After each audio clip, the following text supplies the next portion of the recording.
Hey everybody, it's Jody from Everyday Nothings, and I know I haven't checked in for a while, and this one is a 100% gastric sleeve update because I, last week, had my 1-year surgiversary.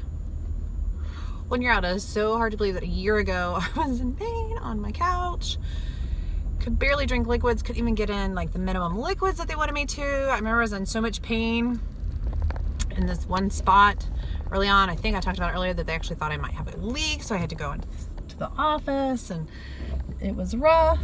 And now I'm a year out, so here I am. So I am down. I generally tell people 100 pounds because it's a nice round number. I volley between 95 and 100. I've really plateaued. So I'm down a pretty much 100 pounds. It's been that way since November. My scale at home is broken though, so and I just haven't invested in a new one yet. So I was like 10 years old, 12 years old. Anyway, so the only time I get checked is when I go to the doctor, and I'm staying between 95 and 100 pounds down. Of course, we know time of day and time of the month and all that stuff can have an effect, but so that's where I am, and it's good. I eat crap. I'm just going to be really honest with you. I try to lean towards higher protein, but I eat about double the carbs that my doctor and nutritionist want me to. Although they're getting on me more now than they did before. I lost weight so rapidly in the beginning. I was told not to bother counting carbs at one point because they basically were like, you're losing weight so fast. Just don't even worry about it for now. So now that I'm like, I've plateaued, they're like, oh, you really shouldn't be eating that many carbs. So, you know, if I decided that I really wanted to lose another, I don't even know what would be realistic for me, 15, 20 pounds maybe, I don't know, then I'm sure I could go back to like the really strict like post-surgery diet and do that. I also haven't really done any exercise per se. We did join the YMCA, and my idea was that I would take my girls in for their classes, dance, cheerleading, swim, whatever, and then I would be able to go get on the treadmill. That has not worked out so far. I had 2 days that I actually had the time to be able to go and get on the treadmill, and you know, I always forget the New Year's resolutions people at the gym, and they were all packed. There were none available the entire time I was there. So that hasn't worked out so well. And I don't want to do a class at the same time because with the 3-year-old, I really need to be there. Like, I need to stay a few minutes after she starts and be there a few minutes before it ends. And so I really I don't have a time for a full class, if that makes sense. But I will tell you, I got my Fitbit about 2 months before I had my surgery, and I know what my steps were from before my surgery until now, and I can tell you they've about doubled. So I am actually getting about double the exercise I did before my surgery, not by intentionally exercising, but just because I feel better. Like, I'm not even really doing for much per se, but just like around the house, or you know, I would just be so tired before. And I know I'm absolutely positive some of that was due to my weight, but as most of you know, if you've been following me at all, I had a lot of health problems prior to my surgery as well. So my body was just exhausted all the time, and I just physically could not stand or walk for long periods of time. So even at home during housework, I would like have to do something that I have to like sit and rest, and if we went out, I couldn't stand or walk or anything, like at my daughter's soccer games or whatever, or practices. It really wasn't even an option for me, where I wasn't physically able to stay up and moving for that long period of time. So I've doubled my steps. It's right about doubled. I was getting about 3,000 to 3,500 probably before my surgery, and now I am easily meeting 7,500 a day. I have been adjusting my goal, like as my physical activity has gone up, I've gradually like adjusted my goal on my Fitbit, the app, you know. So I actually just told my husband I need to bump my goal up to 8,000, because if I start getting it easy, then I want to push it a little further. So that's what I've done, is if if I notice I'm getting my goal on a regular basis without even really trying, then I've raised my goal. And so we've gone from 3,500, I think was my first goal, to now my goal is 7,500, and I need to change it to 8,000 because that's really a little more of like it's just a little bit of a stretch. But so yeah, so even though I'm not quote exercising, I am getting about double the exercise that I was prior to surgery. I do really crap. I eat too many carbs. I think I told you in one of my previous videos, the only problem I had eating, ironically, was vegetables, cooked or raw. I was having a really hard time digesting those, and it caused me pain. I had a lot of pain in my stomach. I had heartburn and acid reflux and whatnot. So that has gone away. So I've actually had salads and other vegetables, and I haven't had problems. But that's fairly recent, really within the past 3 to 4 weeks have I been able to eat vegetables without issues.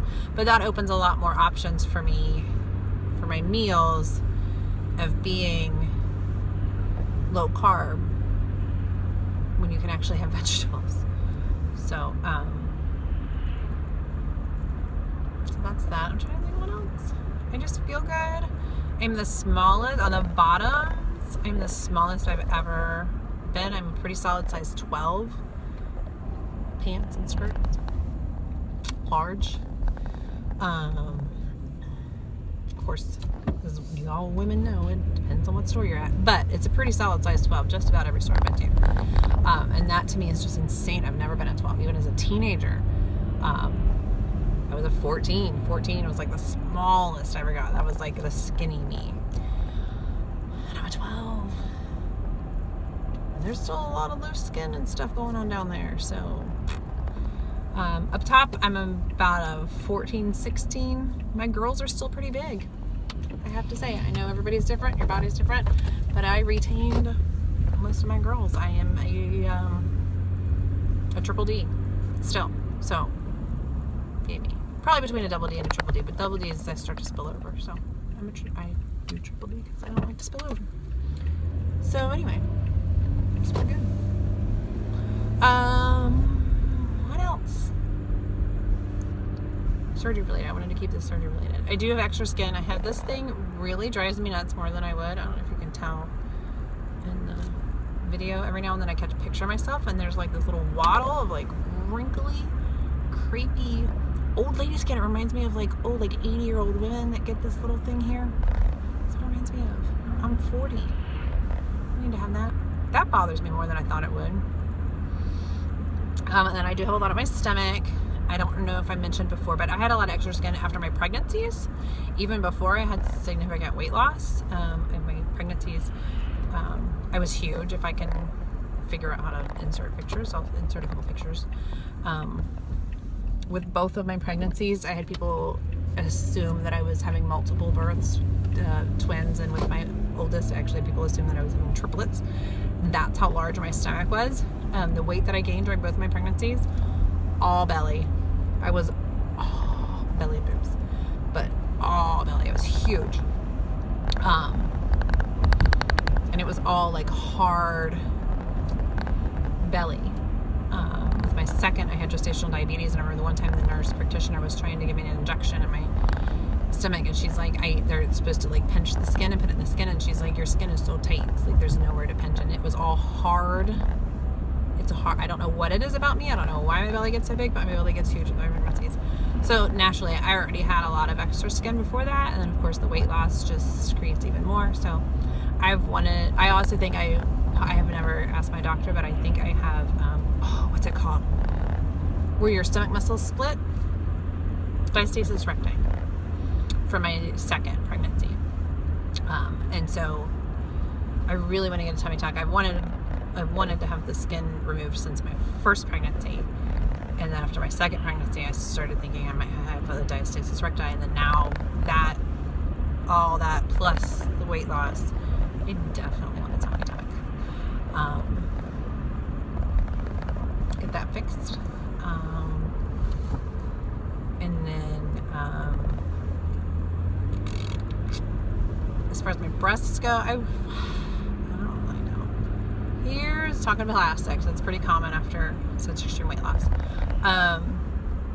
My breasts have always been significantly, not always, but since my mid-20s have been significantly different in size, a half cup to a cup. I actually had a doctor at one point tell me the difference was significant enough that insurance might pay for it as a correction. But I also was advised to wait until I was after done having children. So that's something I have wanted done since my mid-20s. So 15 years. To have them evened out. Probably I always thought get an implant in the one, maybe lift the other. I don't know, whatever I need to do to make them more even. Well, now that I've lost all this weight, I honestly don't know how much of a size difference there is anymore. Obviously there is some because the skin is different, but it's really hard to tell how much stuff is there, if that makes sense, how much fat and tissue and stuff. And I don't think I want an implant. I think I would rather do a lift if that would do the trick, but I don't want to have a lift on each breast and then still end up all lopsided. I don't want an implant because I really worry. I just have this feeling my body would reject it. My body does not do surgery well, does not do, the only other implant I had a Mirena that spontaneously expelled itself after a year and a half of horrible problems, pain and bleeding, and that's a whole video in and of itself. And I told myself that I would never have an implant again. It just seemed like my body really was fighting it anytime I have anything invasive done. Anything. We're taking LASIK, teeth removed, mole removal. Like, I have the smallest thing. My body really, really, really does not like being cut open. And unfortunately, I have had way more surgeries than anybody should. I think you all know, from October 16 to February 2017, I had 5 surgical procedures. My body really doesn't like it. It does not do well, does not recover well. It really, both my pregnancies and deliveries, I needed interventions with both. And both of them I had major complications from. I mean, it's literally any sort of surgical invasive procedure, no matter how small, my body just rejects it. So I'm really concerned about putting an implant into my body. Not to say that that doesn't work out perfectly fine for lots and lots and lots of other people. I just know my history and my body, and I have real concerns. So unless a doctor could allay those fears, I don't think I want an implant. So anyway, but yeah, I would like some sort of lift or something. I'm kind of rambling now. I don't really know what to say about the story. My scars, you still have like little tiny scars there. I lost 100 pounds, and now it was like a 26, 28 before, now I'm at 12. It's really kind of crazy. And I really don't have any problems. Like, I get acid reflux once in a while.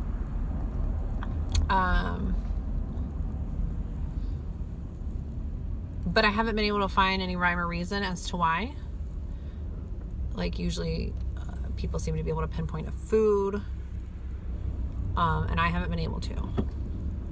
Like, we do Mexican a lot. I like Mexican because I feel like it keeps and reheats really well, because that's, you know, we end up not eating as much. You reheat a lot of stuff.